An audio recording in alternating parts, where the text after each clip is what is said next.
Raw hydrocarbons are transformed into usable polymers.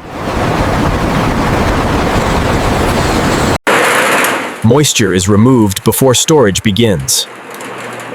Tons of resin wait for their next journey. Before production begins, every delivery is verified.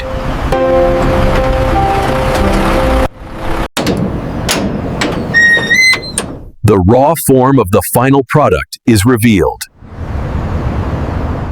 Before shaping begins, purity is controlled. Only the standard moves forward. Moisture control defines final strength. Data confirms readiness. Gravity feeds the heart of the machine.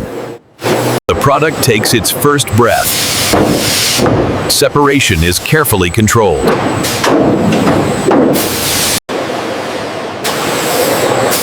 Strength is built where load matters most. Strength is measured, not assumed.